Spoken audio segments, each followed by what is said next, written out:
All right. Welcome, everyone. We are very thankful for your time that you have decided to join our webinar on maximizing TCO Savings, the EVs. My name is Ruben. I'll be the moderator for today, and I will shortly introduce Reando. I just want to take you guys through a little bit of a tutorial. You may see that at the bottom of your screen, if you have your mouse, a toolbar will pop up with questions and poll, and you can submit Q&A as well as react. So throughout the webinar, we'll have some polls where you'll just be able to select an answer and submit to engage with us. And then at the end of the webinar, we will be having a question and answer session where you can submit your questions by just clicking on the question mark icon. And we will then answer those questions and engage with you guys and give you a chance to walk and interact with us. So on that note, we will hand over to Reando, our COO at Aeversa, and he'll be taking us through this topic today. Reando, over to you. Thank you so much, Ruben. Much appreciated. I just want to say thank you so much to all of our attendees that have taken the time out of their day to join this call. We are really looking forward to sharing a basic how-to guide on how to go EV in South Africa, some of the pitfalls, some of the important lessons that we have been able to have the privilege to learn with all of our other clients, and hopefully give you some sort of insight as to where to start, how to approach your total cost of ownership analysis, and then also give you a bit of a case study of one of our sites that we have launched. Okay, so we're going to kick off in the meantime. So the first and foremost sort of point that we want to try and get across on the call today is how to assess your TCO when looking at EVs. And just as a start, I would like to just quickly do a poll with the attendees to try and get a feel of who on the call has EVs in their fleet at the moment, that they aren't necessarily seeing savings compared to a diesel vehicle. Who on the call has got EVs that they are seeing savings, and who on the call doesn't have EVs in their fleet whatsoever. So I'm just quickly going to launch that poll just to get an idea on what our audience is. Okay, interesting. I see that we have some people on the call that have EVs. Fantastic. And they're not seeing savings. Oh, no, wait. Most of the people are seeing savings. That's fantastic. A large majority on the people on the call don't have EVs in their fleet. So I think we're going to just start running on what are the most important things that you need to take into consideration. So the first sort of school of thought, or the first idea that you need to understand, if you're doing a side-by-side comparison between a EV and a diesel vehicle, your rule of thumb that you can kind of go with is that your starting cost on an EV is roughly double that of your diesel counterpart. So when you do your total cost of ownership analysis from your 0 kilometer mark, it doesn't really look good. And we have a lot of clients that get stuck at that point where they're like, I can buy 2 diesel vehicles for the price of 1 EV. How does this make sense, right? So we then very quickly advise them that the saving with EVs lies within the cost differential in your source energy. So if you're driving 1 kilometer powered by diesel and 1 kilometer powered by EV, you have between 40 and 60% cost difference in your running of that vehicle. Now, if you accumulate that over multiple kilometers driven in a month, you can ultimately end up with a total cost of ownership saving in your source energy.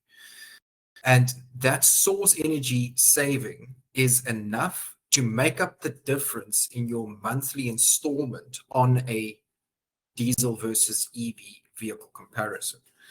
That's the one largest thing that you need to understand. And second to that, there's of course your maintenance. Maintenance costs on EVs are less than diesel because there's an inherent complexity difference between a diesel vehicle and a EV drivetrain. So the second thing that we need to kind of understand is that outside of the main cost difference, okay, so what's in it for you? Ultimately, let's try and bring this concept down to a piece of hardware that most of the logistic fleets around South Africa know. They've gone through a transition already, and that is electric forklifts. So if you go back into all of these logistic warehouses about 10, 15 years ago, you'd be hard pressed to find any battery operated forklifts. It was usually diesel vehicles that are starting to integrate or transition to gas powered vehicles. Then we started seeing forklifts that have got lead acid batteries, and this was quite a revolutionary thing because it bettered the work environment inside of the warehouses quite significantly, and it also lowered the operating cost quite drastically. The drawback on that sort of technology is that it took long to charge, and the useful operation of a lead acid battery forklift wasn't an entire shift. So with the introduction of lithium ion storage inside of forklifts, these vehicles started to charge much faster and they lasted a full shift. So if we can understand the effect that a electric forklift had inside of a warehouse, you can kind of understand what a transition in a diesel to EV powered fleet scenario should also do. Cleaner air, lower operational cost, and as the battery technology betters, the integration pain points that we're seeing at the moment, which is range anxiety and charging time concerns, will ultimately get better. Okay, so we're going to move on to a interesting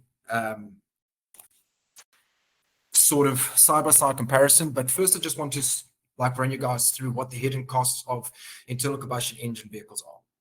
And these aren't necessarily things that get spoken about all the time, because it's costs that don't necessarily appear in the total cost of ownership analysis from the word go. The first is of course the rise in your maintenance cost. As a diesel engine gets older and as a gearbox gets older, your maintenance aspect of that hardware ultimately gets more and more. It's hard to model that though, because there are so many different elements like your driver style, your fuel type, your oil type that can influence that. Then there is a unpredictable fuel price. The rand-dollar exchange, as well as localized levies, change all the time, which means that there's no way for any fleet owner to know exactly what it is that they are going to pay for fuel 2-3 months down the line. And then, of course, there's a very hard cost to calculate, which is the environmental cost. As the team at Aeversa, we did a trip through to China a couple of months ago, and it was quite an astounding moment when you find yourself standing next to an 8-lane highway and you can take a clean breath of air and not smell any diesel fumes.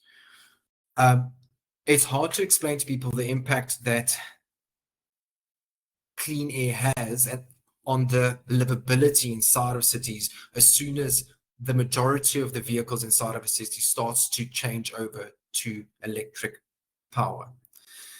So as a fleet owner, the result of not being able to calculate the unexpected like fluctuation or rise in fuel and the unexpected and fluctuating cost of maintenance is that there's a uncertainty on your actual bottom line.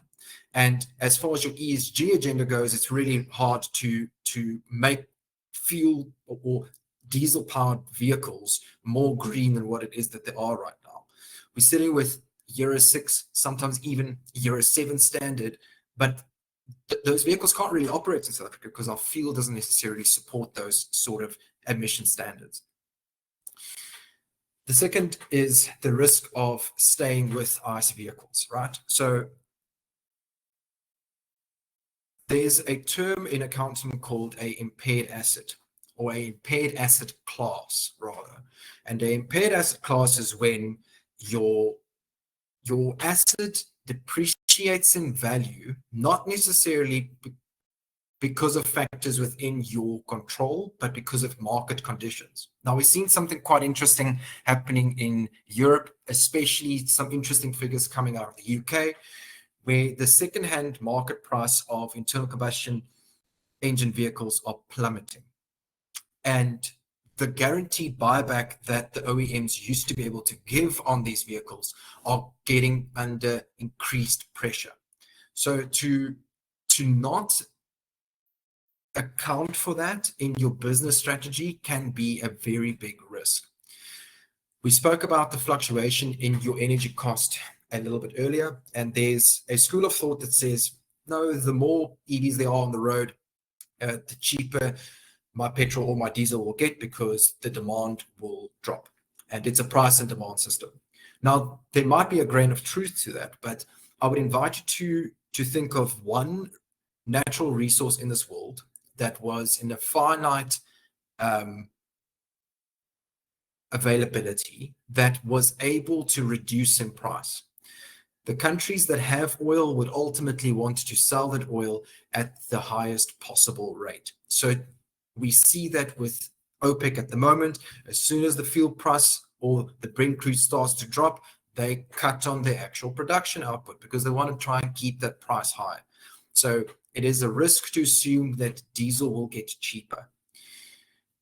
Third is an environmental opportunity loss. So there's legislation within South Africa, Section 12L, that allows you to be able to get tax benefits if you are able to operate your fleet or your building or your assets within your business more energy efficiently. So if you are not taking that into account, that can also be a business risk for you. Ultimately, we are hoping to be able to get an outcome that lowers your business risks and ups your bottom line business profitability. And that kind of leads me to the next poll, which is, I would just like to find out from the people on the call quickly, how does your current EV TCO compare to us?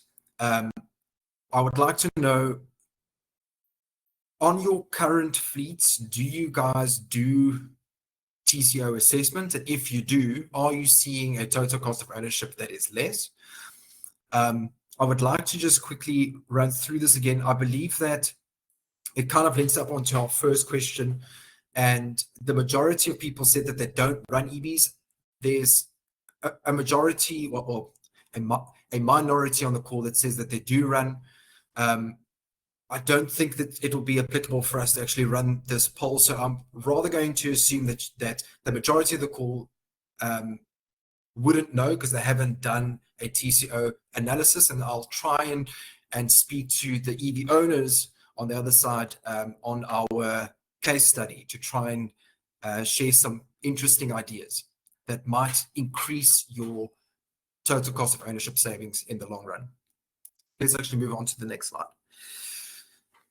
So the first, and I think the most important thing that one needs to understand when it comes to the comparison between EV and diesel is that there's a reason within a engineering mindset on why EV is more efficient than diesel, all right? from a costing point of view. And it comes down to how they utilize the source energy. So there's a beautiful study that was done by Hannah Ritchie. We have the link in the description to a cost or a energy efficiency comparison on how diesel uses the input energy to create forward motion compared to EV. And what they had found is that there's between a 90 and a 75% energy efficiency difference. So if you put in 1 joule of energy through a diesel, only 20% of that gets put into forward motion. Where with a electric motor, it is the polar opposite. 80% of that gets put into forward motion. Now, why does that matter? Well, even if the cost of energy between diesel and electric was the same, your overall ability to save cost would still be there, because your source motors are ultimately much more effective in driving your vehicle forward. So we're getting closer to the analysis of one of our fleets that we've been able to help. But just before we go down that route, I would like to take a step back to where we started the call on how do you compare the cost, right? So the first is on a diesel TCO versus a EV TCO, there's two things that stands out. The first is the fact that your fuel starting cost is way different in price. What you can do with that fuel, ultimately, because of the efficiency between those two motors, are also very, very different, but the starting fuel cost is very different in price. The second is that EVs are more expensive than diesel. We've already explained that. And then as far as maintenance goes, there's also a saving. There's one part where a lot of our clients get stuck, and that's the fact that they now need to buy their own fuel station. And with a diesel vehicle, it's quite easy and it's quite worry-free, because you can send that vehicle out onto the road. You'll know that it'll find a fuel station. There's no need for you to worry about it. Where with EVs, you need to now buy a charger with your vehicle, and you need to own and maintain your own fuel station. Seems a little bit arbitrary.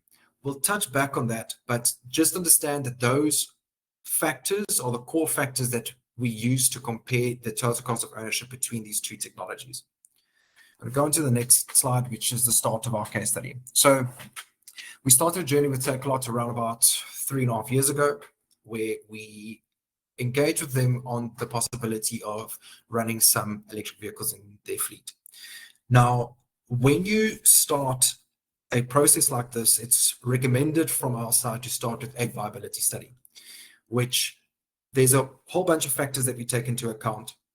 And I would actually like to take you to the next slide, which is your route assessment, your fuel cost, because not all fleets pay the same for fuel. That's a fact.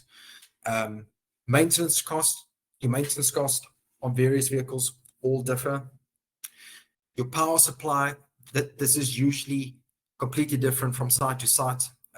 How you get your power from the grid, what solar infrastructure you might have installed, that's completely different to every site. There's a environmental cost consideration that is different. I wouldn't necessarily say different, but the approach to the analysis of the environmental cost is different for each and every client of ours. And all of those things we bring into a financial model to give you a TCO analysis before you even buy your first EV. And that's quite useful, because now you've set a benchmark. And after this sort of analysis, you go into what we call our trial process. We can go to the next slide, which is we start small and we model further, okay? We like our numbers, but we like our numbers more when it comes from accurate data. And the only way in which we can get more and more accurate data is if we run a truck with your fleet. In the case of Takealot, we did a rollout of around about 11 vehicles, which we've been running over the course of the last 6 months. And we've been going as far as possible to try and see how we can optimize this fleet as much as possible. So that starts with the training of the drivers. How do we deal with range anxiety? An interesting thing that we noticed with them is that for the first month to 2 months of these vehicles running in their fleet, the route planners were actually quite skeptical on what these vehicles could do. Rightly so, because on the driver end, they were also sitting with range anxiety, not necessarily understanding how far these vehicles could drive. You know, it's one thing being able to say to someone that you can expect to get 150 to 180 kilometers worth of range from a vehicle, but it's a completely different thing when you expect someone to go and drive that and have a feel for how far that is. So the first 2 months we treated as like a fleet integration and training time period. And then we started to do detailed total cost of ownership analysis. Also, we went one step further and we did route assessment to try and understand how can we optimize the overall kilometers in a month by sending a truck out on route A in the morning, route B in the afternoon, and route C in the evening, for instance. So all of that then ultimately culminated, and I would like to go on to the next slide, to us noticing how we need to monitor and optimize this fleet. We use 2 core systems for that. The one is called WebFleet and the other one's called AMP Control. WebFleet we use to track and manage the vehicles, which I'll get into more on the next slide, but the management of energy cannot be understated. We get it quite often where clients don't necessarily understand how much energy is required by a DC fast charger. When you put 11 vehicles onto a site, the amount of energy that you require to quickly do a charge on all of those vehicles cannot be understated. Also, leaving those vehicles to just charge whenever they want to can lead to unnecessary costs on your utility bill, because with most of our clients in South Africa, they would have time of day tariffs.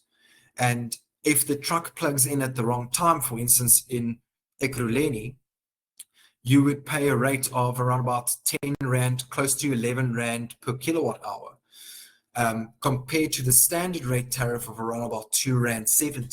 So there's a massive cost difference in those tariffs, and if you don't manage when and how your vehicles charge, you can have a lot of unnecessary costs. To talk a little bit more about fleet management and the fleet monitoring, our software allows us to be able to track and manage the driver behavior. The interesting thing about EVs are that you can program the torque curves, and secondly, they give you the ability to see how energy gets utilized quite detailed. So in the first image, you'll see that there is, actually, I can show you the bottom image with the big red cross. All of the sections that is marked in red are sections where we identified the drivers putting their foot down, accelerating at max speed, and they were wasting energy like that. And because we get that data tracked to such a level of detail, that same route was optimized, and we were able to get 15 to 20% more range out of that exact same truck, that exact same route, with exactly the same driver. All we needed to do was do more training and reprogram the vehicle. You'll notice, just for interest's sake, that on the bottom there's a little section that stayed red, and that is a long uphill. And what we found with the Takealot fleet, which is quite interesting, is that they don't have a diminishing load curve. They take a full load out and they bring basically a full load back, which is quite a unique thing about their fleet.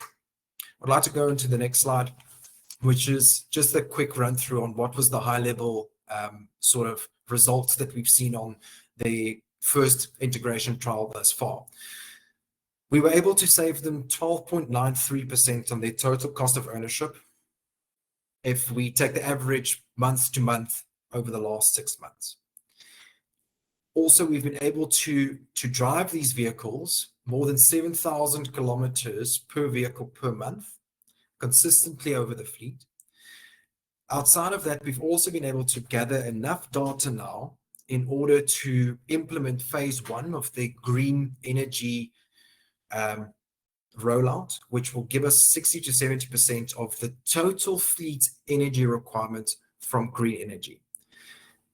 I'll touch a little bit more about that a little bit later on in the presentation. It's just important to note that we've been able to save a fleet on their total cost of ownership compared to diesel. We've been able to give them range that is in excess of what it was that they were actually requiring. And C, we are viably taking the right route of repowering these vehicles to not necessarily be reliant on a coal-fired grid. So it's all moving in the right sort of trajectory. And this is on the first sort of rollout. I would like to go on to the next slide. And I would like to just ask a general question to our audience today on who would think that a 12% cost reduction would encourage the leaders of the company to start considering EVs and the integration thereof. Let's just start a quick poll on that. I would be very interested to see what it comes to.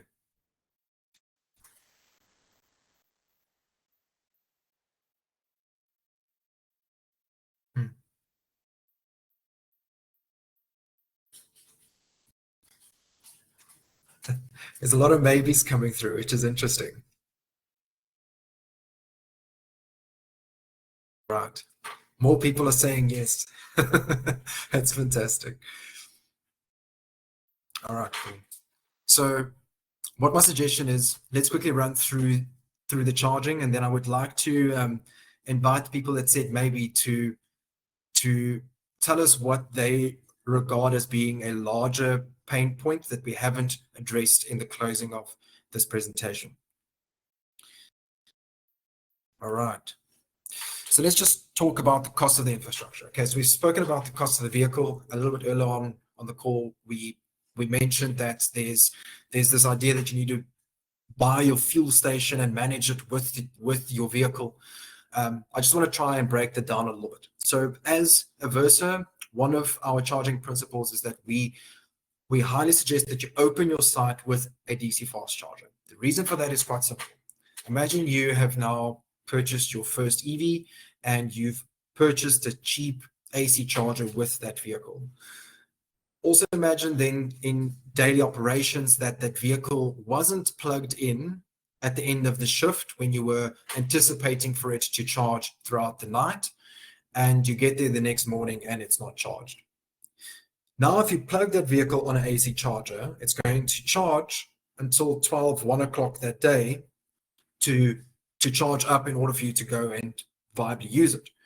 Where if you had a DC fast charger on that site, you would have been able to quickly charge up your vehicle and still send that vehicle out on its route for the day without necessarily impairing your daily operations.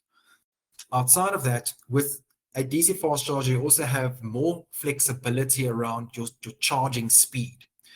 So we spoke about your time of day tariffs and how your charger can influence the cost of your energy. So imagine your driver comes back at 5 o'clock in the afternoon and your driver plugs that vehicle. If we have a DC fast charger installed on that site, what we'll do is we will take hold of that charge, slowly trickle charge that vehicle until 10 o'clock at night, for instance, when your off-peak tariffs start. So then you're not paying 10 Rand per kilowatt hour, but you're paying on the cents. That's a big cost reduction. And that is just two of many advantages that a DC fast charger can offer you. An important thing as well is to size and spec appropriate hardware.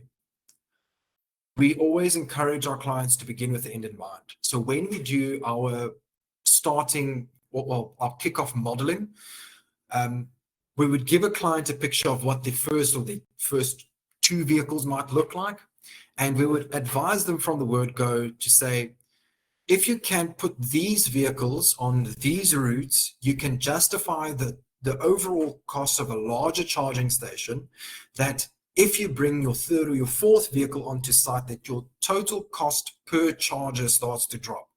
To give you a tangible example of what that might look like, if you look at like the cost per charger per vehicle, if you have one charger on one vehicle, your cost of charger per vehicle is roughly about 10,000 Rand per month.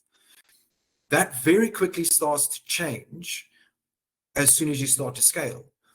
The cost of charger per vehicle, as soon as you reach around about 10 vehicles, can drop as much as 3,400 Rand per vehicle. So a 60 to 70% cost reduction on your charging infrastructure as soon as you start to scale. So to try and get sound advice on what chargers to spec from day one can not only just future-proof your installations, help with like daily operations, but it can also help you understand how the costs will reduce as soon as you start scaling. Let's take a look at the next slide, which takes a look at something a little bit different to what you might be used to your normal fuel station, but this is called charging as a service. This is a service where Aeversa brings the fuel station to your site. We run it, we manage it, we control it, we service it for you at a monthly rate. There is an interesting advantage to going with a charging as a service offering, and that is that if you can imagine yourself running one or two vehicles as your first sort of kickoff vehicles, as soon as you want to scale, had you purchased your first charger, which say for instance in this example was a 60 kilowatt charger, as soon as you want to scale, now you need to buy another charger or a bigger charger. But what do you do with the old one? There's not such a thriving second-hand market for chargers in South Africa. You might sit with a impaired asset. So when you're renting your chargers through a charging as a service offering, you have the ability to upgrade your charging needs as and when you need it. I would like to go on to the next slide and run into a few more of the core benefits. When you rent your chargers, ultimately you don't have any upfront cost, which can in turn help you on your CapEx savings. But OpEx wise, we model and size your charging equipment to ensure that your total cost of ownership still shows a favorable result on a month-to-month basis. So endeavor not to give you charging infrastructure that you don't need. Let me give you a classic example. If you're looking at the trucks that Takealot is running, for instance, those vehicles can charge at a maximum charge rate of 90 kilowatt. Now, had you gone and purchased one of those vehicles, or let's call it two of those vehicles, and you also purchased a 60 kilowatt charger, you wouldn't ever be able to charge those vehicles at its maximum charge rate. And for that, you will never be able to reach the optimum operational ability of that vehicle. Second to that, as soon as you plug two vehicles in at the same time, your charge rate drops to 30-30 on a 60 kilowatt charger. So what we would recommend in an instance like that is let's rather try and put a package together for you where you're sitting with a charger that gives you the ability to charge your vehicle at its maximum charge rate, but not to such an extent that you're paying for a size charger that you don't need. Like for instance, in this example, if a vehicle can charge at a maximum rate of 90 kilowatt, don't go and install a charger that's 240 kilowatt because you're going to pay for a size charger that you don't need. If you're renting it, it doesn't really matter. You can size it appropriately from the word go, and as you scale, you can ultimately get the hardware that it is that you require. You can go on to the next slide, which is quite a profound thought, and it's an exciting point in history where, for the first time, a fleet owner can get complete sovereignty over its fuel source. And At Aeversa, we've got our slogan, which is driving on sunshine. We don't just talk, we're going to walk that this year. We are taking EVs off grid, and we are enabling fleet owners to own their energy, which ensures that your fuel price is completely predictable into the future. I want to give you two examples quickly. A company A that didn't do their transition, they haven't started to integrate any EVs into their fleet. And a second example being a company that started their transition and they have moved between 6 to 7% of their vehicles onto ICE per year. Let's go 5 years down the line, and what you'll find is that the complete overall efficiency of Fleet B has started to influence the service cost offering to its client. And company A that hasn't started its transition will start to find it quite difficult to compete. Whenever the fuel price fluctuates, company A is in a really bad spot. When the fuel price fluctuates for company B, they don't care because they own their source energy. And that leads me onto the next slide, which is a question that we get asked, or it's not really a question, it's kind of a argumentative roadblock that a lot of fleet owners would give, which is, if you need to charge 100 vehicles on my site, I don't have a strong enough grid link to be able to do that. And we completely understand that. But what we also understand is that there's a service that we offer, which is called Battery as a Service, which means that we can facilitate storage equipment on your site that enables you to charge multiple vehicles without necessarily putting undue pressure onto the grid. And you can take more advantage from green renewable fuel sources. In closing, I would just like to talk a little bit about sustainability and what our final recommendations would be to any fleet owner that is currently looking at doing EVs in their fleet. So most of our clients have got the ESG agendas and there's aspirations to want to go green, but there's a serious apprehension to start the process because of all the great unknowns. What we would recommend is to get in contact with a EV integration partner like ourselves to help you facilitate the pain points that you might come across in your journey. We also recommend that you try and look at a EV conversion rate of between 4 to 7% per annum, which will enable you to have the maximum effect in your total cost of ownership savings without necessarily paying undue school fees because your ops teams or your routes aren't necessarily allowing for a higher conversion rate. It's also important to think about EVs as not being computers. We get it quite often where people say, why should we buy EVs now if there's much better technology coming? We understand that, and I would like to invite you to think about your electric forklifts that run in your warehouse once again. You didn't buy a battery electric forklift when it was lithium-ion batteries already.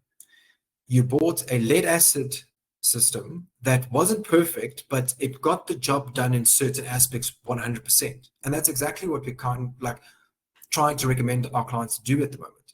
Integrate EVs into use case applications where they do make sense. We all know that the technology is getting better, the charge rates are getting faster, the ranges are getting longer, and don't try and have a blanket approach like we have with diesel at the moment.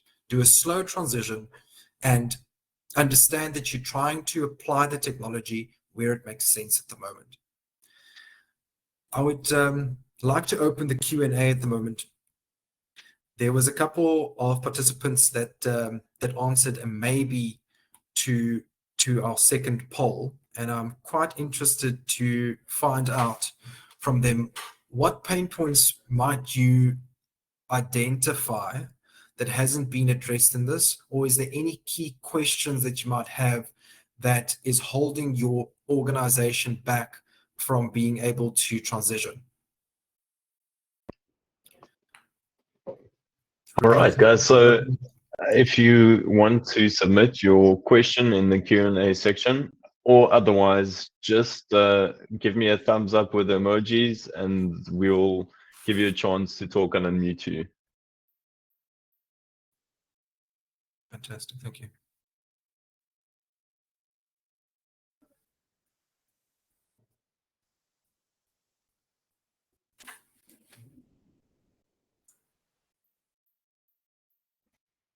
Very interested to see what the questions of the AB participants are. All right, Ruben, have you got any questions on your side? Have you received any? I've got one question here that someone asks. I can buy 2 trucks for the price of 1 EV. How do you justify that? Okay, might be someone that joined the call a little bit later, but I'm just going to rehash it quickly. So the total cost of ownership of EVs are ultimately less because of the cost difference in their source energy. So per kilometer, it's cheaper to run an EV than what it is to run a diesel. So if you have a fleet application where you're doing plus minus more than 3,500 Ks a month, the likelihood of EVs being more cost effective in the total cost of ownership is very, very good, or very likely. I hope that answers the question. All right. Yeah. Thank you so much for. It just says, what if I need to drive between Durban and Johannesburg? Where do I charge? That's a good question, and it largely depends on the type of vehicle that you're using at the moment. If you're using a large commercial vehicle, I would recommend that you get a charge partner involved to assist you in setting up strategic charging locations, because the charging network that's available on the road doesn't necessarily cater for large vehicles at the moment. When you have a smaller vehicle, let's call it a sub 1.5, like sub 4-ton vehicle, you should be able to make do with the charging infrastructure that's currently available onto the N3 highway at the moment. Okay. Yeah.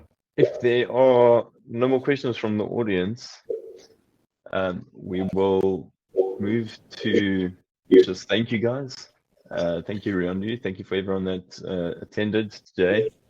This will be the first of a series of webinars that are going to come up, so keep your eyes peeled for invitations.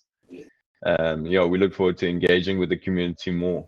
I see that there's a question that came through that reads, we outsource our logistics. When do you think we'll see some providers using EV? That's a very interesting question, and I would invite you to maybe reach out to us.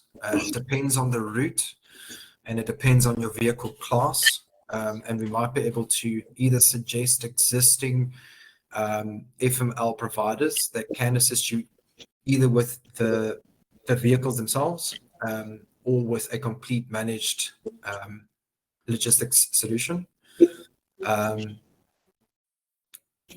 It depends on your region, and it depends on your vehicle size. So you are more than welcome to reach out to us, and let's try and see if we can help you, or to even try and assist your current service provider to help you with moving on to this new type of technology.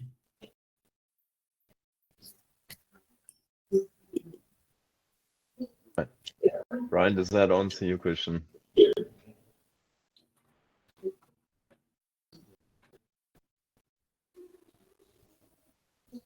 Fantastic. That's right. All right. Thank you so much for the attendance. Much appreciated. And we hope to bring you guys some updates from some more projects soon, with some more interesting insights about the electric vehicle fleet industry in South Africa.